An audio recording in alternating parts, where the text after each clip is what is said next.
मीठा बाबा। धन्यवाद बाबा। व्यक्तवाणी 10 जनवरी 1977।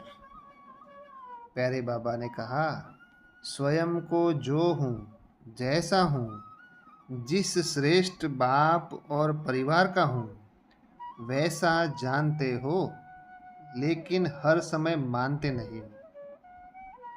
अपनी तकदीर की तस्वीर नहीं देखते हो। अगर सदैव अपनी तकदीर की तस्वीर को देखते रहो तो जैसा साकार शरीर को देखते हुए नेचुरल देह की स्मृति स्वरूप रहते हो, वैसे ही नेचुरल तकदीर की तस्वीर की स्मृति में रहेंगे। चलते फिरते वाह बाबा और वाह मेरी तकदीर की तस्वीर, यह अजपा जाप अर्थात मन से यह आवाज निकलती रहे। जो भक्त लोग अनहद आवाज सुनने का प्रयत्न करते हैं, यह आपकी ही स्थिति का गायन भक्ति में चलता रहता है। अपने कल्प पहले की खुशी में सदा नाचने का चित्र, जिसको रास लीला का चित्र कहते हैं, हर गोपी व गोप सदा गोपी वल्लभ के साथ रास करते हुए दिखाते हैं।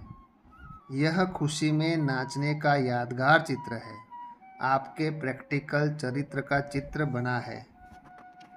10/1/1977 के अव्यक्त बाप दादा के महावाक्य हैं। बाबा ने कहा कि स्वयं को जो हूँ जैसा हूँ, जिस श्रेष्ठ बाप और परिवार का हूँ वैसा जानते तो हो, परंतु हर समय मानते नहीं हो। फिर बाबा ने कहा, अपनी तकदीर की तस्वीर नहीं देखते हो। अगर सदैव अपनी तकदीर की तस्वीर को देखते रहो तो जैसा साकार शरीर को देखते हुए नेचुरल देह की स्मृति रूप रहते हो, वैसे ही नेचुरल तकदीर की तस्वीर के स्मृति में रहेंगे। तो क्या है तकदीर की तस्वीर? तकदीर की तस्वीर है हमारा अव्यक्त फरिश्ता स्वरूप। तकदीर की तस्वीर है हमारा देवताई स्वरूप। जो हमारा फरिश्ता स्वरूप है, जो हमारा देवताई स्वरूप है, जो हमारा पूज्य स्वरूप है, वो है हमारी तकदीर की तस्वीर। उसको स्मृति में रखना है कि मैं ब्राह्मण सो फरिश्ता, फरिश्ता सो देवता, सो पूज्य बनने वाली आत्मा हूँ। बार बार अपने फरिश्ता स्वरूप को इमर्ज करना, बार बार लाइट की बॉडी में अपने आप को देखना, ये है तकदीर की तस्वीर। तो चलते फिरते बाबा कहते हैं कि वाह बाबा वाह, वाह मेरी तकदीर की तस्वीर। ऐसा अजपा जाप, माना मुख से बोलना नहीं है, अंदर अंदर ये चलता रहे और ऐसे मन की डांस चलती रहे, मन में आवाज़ रहे। तो बाबा कहते हैं कि यह अजपा जाप जो मन में चलता रहता है, उसी का ही यादगार भक्ति मार्ग में अनहद नाद के रूप में लोग गायन करते हैं। फिर हमारा मन जो खुशी में नाचता रहता है बाबा की याद में, वाह बाबा वाह, वाह ड्रामा वाह, वाह हमारा पाठ वाह, वाह हमारा दैवी परिवार वाह, ऐसे में जो नाचता रहता है, उसी का यादगार भक्ति मार्ग में रास के रूप में दिखाया है। परमात्मा के साथ गोपियों को रास करते हुए दिखाया है। ये यहाँ का ही प्रैक्टिकल चरित्र है, जो हम बच्चों का, बाबा के बच्चों का वो चरित्र, वो उन बच्चों का है जो सदैव एक परमात्मा शिव बाबा की याद में खुशी में मन ही मन डांस करते रहते हैं, झूमते रहते हैं, नाचते रहते हैं और पूरे अंतर्मुखी होते हैं, पूरे अंतर्मुखी। उनको कौन क्या कर रहा है, क्या नहीं कर रहा है, किसी से कुछ वो नहीं होता है। अगर किसी को देखेंगे भी तो उनके अंदर वो गुण देखेंगे, गुणग्राही होंगे और नाचते रहेंगे, खुशी में झूमते रहेंगे, खुद भी खुश होंगे और दूसरों को भी खुशियाँ बांटते रहेंगे। ऐसा प्रैक्टिकल स्वरूप भक्ति मार्ग में रास के रूप में परमात्मा के साथ गोपियाँ रास कर रही है, ऐसा दिखाया है। फिर आगे सुनते हैं 19 अप्रैल 1977 के अव्यक्त बाप दादा के महावाक्य। बाबा ने कहा, जैसे जैसे हरेक लौकिक कुल की मर्यादा की भी लकीर होती है, ऐसे ब्राह्मण कुल की मर्यादाओं की लकीर के अंदर रहते हैं।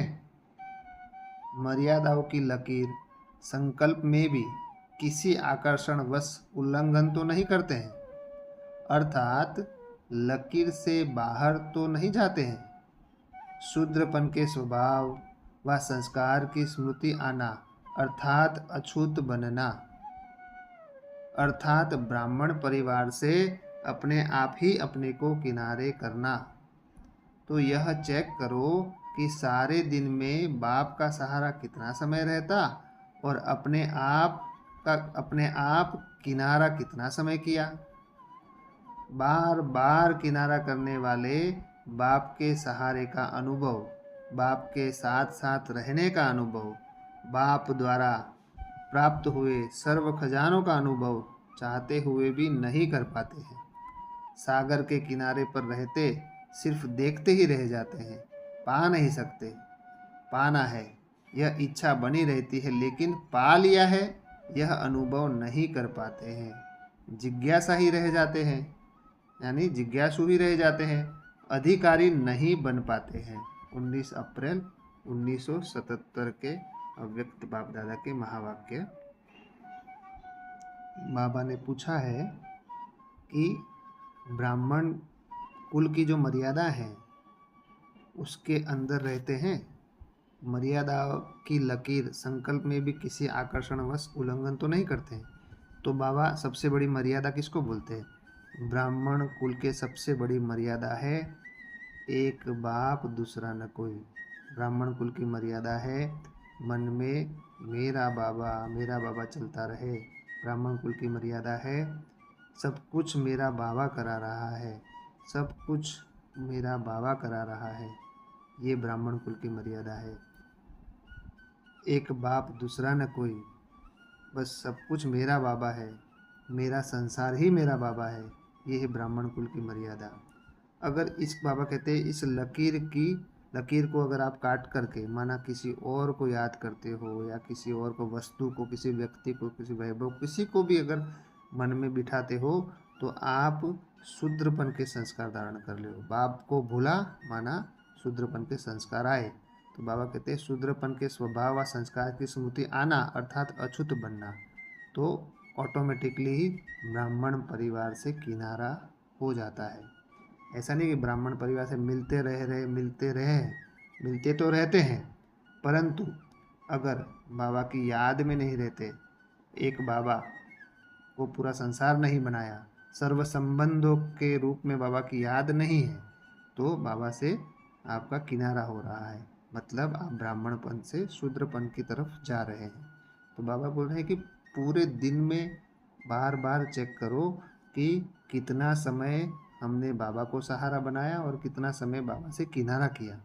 ये बार बार चेक करना है। तो बाबा कहते हैं बार बार किनारा करने वाले बाप के सहारे का अनुभव नहीं कर पाते। जो बार बार किनारा हो जाते हैं, माना बार बार बाबा की याद हट जाती है, बार बार कोई वस्तु, वैभव, व्यक्ति या कुछ भी मन में आ जाता है, तो फिर पूरी तरह से जो बाबा का अनुभव है वो नहीं कर पाते। जो सर्व प्राप्तियाँ और जो सर्व खजाने हैं, जो बाबा की शक्तियाँ हैं, उन शक्तियों का अनुभव नहीं कर पाते। बाबा जो है, जैसा है वैसा हम अनुभव नहीं कर पाते। इसलिए क्या करना है? इसलिए बार बार मेरा बाबा और सब कुछ बाबा को समर्पण करते हुए एकदम अंतर्मुखी होकर के बस बाबा के गीत गाते रहना है। और फिर बाबा ने क्या कहा? जो ऐसे किनारा करते हैं वो देखते रहते हैं, माना जैसे समुद्र के किनारे तो बैठे हैं पर समुद्र को पा नहीं सकते, वैसे बाबा से तो मिलते रहते हैं, परंतु बाबा का जो खजाना है, बाबा का जो शक्तियाँ हैं उसको धारण नहीं कर सकते, उसको प्राप्त नहीं कर सकते। बाबा को जो है, जैसा है वैसा पहचान नहीं पाते, तो सामने बैठे हुए भी सागर को पा नहीं सकते हैं। ऐसा बाबा ने कहा, अधिकारी नहीं बन सकते हैं। एक और अव्यक्त बाप दादा के महावाक्य सुनते हैं। 26 अप्रैल 1977, 26 अप्रैल 1977 अव्यक्त बाप दादा के महावाक्य हैं। बाबा कहते हैं रोज अमृत वेले बाप वरदान देते हैं, अगर रोज वरदान लेते रहो तो कभी भी कमजोर नहीं हो सकते। वरदान लेने के सिर्फ पात्र बनना, वरदान लेने के सिर्फ पात्र बनना। जो भी चाहिए अमृत वेले सब मिल सकता है, जो भी चाहिए अमृत वेले सब मिल सकता है। ब्राह्मणों के लिए स्पेशल समय फिक्स है। जैसे कितना भी कोई बड़ा आदमी हो लेकिन फिर भी अपने फैमिली के लिए विशेष टाइम जरूर रखता है। तो अमृत वेला विशेष बच्चों के प्रति है, फिर विश्व की आत्माओं प्रति। पहला चांस बच्चों का है तो सब अच्छी तरह से चांस लेते हो, इसमें अलबेले नहीं बनना।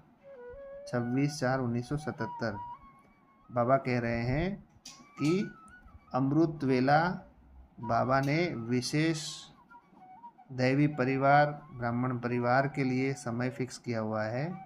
उस समय बाबा विशेष हम बच्चों से मिलते हैं। बाबा ने कहा कि बाबा रोज अमृत वेले वरदान देते हैं। अगर रोज वरदान लेते रहो तो कभी भी कमजोर नहीं हो सकते। अगर डेली अगर वरदान लेते रहेंगे तो कभी भी हमारे मन में या तन में या कहीं पे भी कमजोरी नहीं आएगी। मन आपका इतना स्ट्रांग होगा, जब मन स्ट्रांग होता है तो तन भी स्ट्रांग हो जाता है ऑटोमेटिकली। यहाँ बाबा ने एक बात अंडरलाइन कराई कि वरदान देने बाबा आते हैं, परंतु अंडरलाइन क्या कराया, वरदान लेने के सिर्फ पात्र बनना। माना वरदान लेने के पात्र भी बनना है। वरदान लेने के पात्र माना क्या, पूरा दिन आप पूरे अंतर्मुखी रहते हो, बाबा की याद में रहते हो, मन झूमता रहता है, खुशी कभी गायब नहीं होती है और आपके द्वारा सबको सुख मिलता है। सब हर संकल्प में विश्व कल्याण और हर एक का कल्याण के संकल्प चलते हैं तो आप कहेंगे वरदान लेने के पात्र हो। तो बाबा ने अंडरलाइन कराई कि वरदान लेने अमृत ले बैठते पर उसके पात्र बन करके बैठना है। माना बाप समान बनने का पुरुषार्थ करना, यही है पात्र बनना।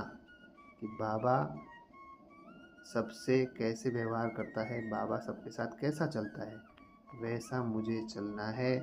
माना वरदान लेने के पात्र बनना हो गया।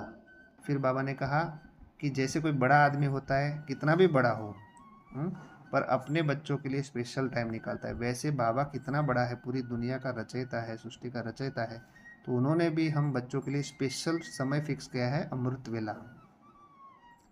तो बाबा कहते हैं कि उस समय आप अलबेले तो नहीं होते हो, माना अमृत वेला में सो तो नहीं जाते हो। इतनी बड़ी हस्ती जब हमसे मिलने आती है तो हम बच्चों को उस समय बाबा के सामने पहले से ही आकर के बैठ जाना चाहिए। बाबा आ जाए उसके बाद हम आए तो ये भी डिसरिगार्ड है। तो अमृत वेला जब शुरू होता है उससे पहले ही हम बाबा के सामने आकर के बैठे तो ये कहेंगे बाबा का रिगार्ड भी कर रहे हैं। और फिर अगर आलस अलबेलापन में हम सो जाते हैं तो ये कहेंगे कि बाबा को हमसे जितना हमको प्यार होना चाहिए उतना प्यार नहीं है, क्योंकि इतनी बड़ी हस्ती अगर मिलने आती है और हम अगर सो जाते हैं या सोए रहते हैं कारण या कारण है, तो हम कहीं ना कहीं ये कहेंगे कि हमको वो प्राप्ति का अनुभव नहीं है कि बाबा से हमको क्या मिलता है। बाबा ने क्या कहा, अमृत वेले में जो भी चाहिए अमृत वेले में सब मिल सकता है। आपको जो भी प्रश्न का उत्तर चाहिए, जो भी शक्तियाँ चाहिए, सब कुछ बाबा अमृत वेले देता है। बाबा ने कहा एक अव्यक्तवाणी में कहा था कि आप अपना अमृत वेला ठीक कर दो, मैं आपका सब कुछ ठीक कर दूंगा। कितनी बड़ी बात है, आप अपना अमृत वेला ठीक कर दो, मैं आपका सब कुछ ठीक कर दूंगा। तो अमृत वेले का कितना महत्व है, सभी बाबा के बच्चे जरूर जाने कि अमृत वेले उठना ही उठना है, बाबा के सामने बैठना ही बैठना है। और ऐसा नहीं कि आकर के बैठ गए तो हो गया, नहीं, पूरी तरह से मन बुद्धि मेरा बाबा करती रहे और बाबा से चिट चले, बाबा को देखते रहे, बाबा के प्यार में झूमते रहे। ये है सफल अमृत वेला। ओ